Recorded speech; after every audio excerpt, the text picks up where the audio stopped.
sakit dan klinik mensiasati dan membuat promosi-promosi untuk mempertahankan kelangsungan bisnis mereka.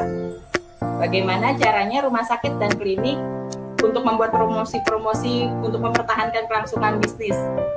Wah, ini pasti dari klinik atau rumah sakit. Ya, oke. Bapak Ibu yang saya hormati, terima kasih untuk pertanyaan ini. Pertanyaan ini pas dengan tema kita. Acara yang kita lakukan saat ini, Kasih, itu adalah bagian dari promosi. Ya, acara ini adalah bagian dari promosi. Kita harus mensyukuri saat ini bahwa kita semua akhirnya terbuka. Wawasan kita, terbuka kreativitas kita, terbuka inovasi kita. Dalam kelas-kelas training yang selalu saya lakukan, baik di rumah sakit maupun di kalangan bisnis, saya selalu bilang, ada jalurnya. Kalau kita aktif melakukan sesuatu, ya Kasih, ini pasti akan datang kreatif. Iya. Ya. Kalau kita aktif, pasti kita kreatif. Kalau kita aktif, kita pasti kreatif. Ya gimana orang mau kreatif kalau dia nggak aktif? Iya kan? Kemudian kalau kita sudah kreatif, kita pasti inovasi. Dan kalau ini kita sudah jalankan dengan baik, dia pasti akan produktif. Kreatif, inovatif, produktif. Itu sudah jalan.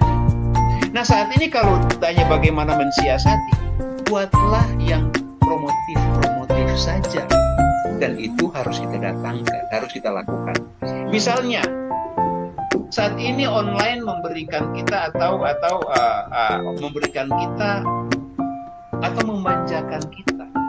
Ada 6 cara loh. Ada 6 cara loh yang bisa kita lakukan dengan online tersebut, ya kan? Via sosmed itu, sosial media online membuat kita sangat manja. Sekarang kita live streaming, iya, dan mudah sekali. Tinggal munculkan kreativitas kita untuk membuat itu. Kemarin saya udah bilang, jualah produk yang ada di sana, promosikan produk yang ada di sana, yaitu dokter-dokter yang ada di sana. Bikin leaflet yang bagus, pasang di sosial media. Ada 6 sosial media sekarang, Kasih. Iya. Kita sebut ulang ya biar ingat ya. Atau WA, ada live streaming kita sekarang, Facebook, ada also, ya, kemudian ada IG Live, ya, kemudian ada Google Meet, nah, kemudian GoToMeeting itu Google juga punya, ada 7, iya. Nah, ada 7. Nah, kita bilang, kenapa dokter nggak buat daring dengan pasien? Sangat bisa. Mempromosikan ini berarti orang marketing di rumah sakit itu. Nah, besok kita bicara khusus ini untuk sesi ketiga ya. Mempersiapkan itu. Makanya di dalam modul ini yang tadi saya bilang, yang ada mobil keempat itu, yaitu kita harus brainstorming. Kita harus menganalisa lagi lebih dalam tentang pasien-pasien yang datang ke kita itu. Apa dia menggunakan fasilitas apa yang datang ke kita? Ya kan? Iya. Apakah itu BPJS, jasa raharja, atau asuransi swasta, atau pasien umum? Ada ya pasien loh yang dia nggak mau pakai asuransi itu. Nah, seperti itu. Nah, ini kita harus melihat, kita harus lebih mendalami pasien ini sehingga kita mampu membuat kreativitas baru untuk bagaimana how to handle untuk mempertahankannya. Tapi kalau kita nggak analisa data pasien berdasarkan asalnya, berdasarkan fasilitas kesehatannya, berdasarkan lokasinya, lalu kita nggak sering-sering untuk menyampaikan, mengingatkan dia, kita nggak ada iklan. Iya kan? Rumah sakit nggak bisa seperti dulu, harus beriklan, Kasih. Iya. Harus beriklan. Iya. Untuk beriklan tuh nggak cuma 1 hari, setiap hari. Jangan pernah berpikir kalau kita kirim, kadang-kadang kan kita sudah defend diri sendiri kan. Kita kirim ini ulang-ulang, apa dia nggak bosan? Nggak Iya, usah mikir itu. Iya. Nggak usah mikir itu. Ya, jadi untuk menyikapi itu pertanyaan yang tadi itu, buatlah kelas-kelas live training misalnya. Ya, kenapa kita nggak bikin misalnya bagi pasien-pasien, katakanlah ibu-ibu hamil misalnya, kan dia nggak datang ke rumah sakit nih, tapi Iya, kita iya. live streaming dong, Iya.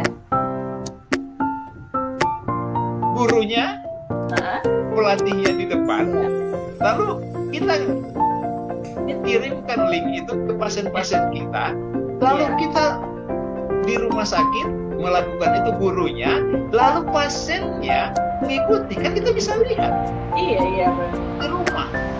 Senam hamil misalnya, satu contoh lah misalnya, iya kan, atau klinik, ya klinik, sebut saja sekarang ini estetik klinik lagi boomingnya luar biasa. Iya, baik sekali ya. Iya, jangan bilang naik daun, kalau naik daun tuh ular, yang naik daun tuh ular, bukan. Iya, iya. Ya lagi booming, Iya. iya kan, lagi booming. Habis saya lihat ke sini ya, dari tadi ditegang gitu kan, jadi senyum. Iya, nah,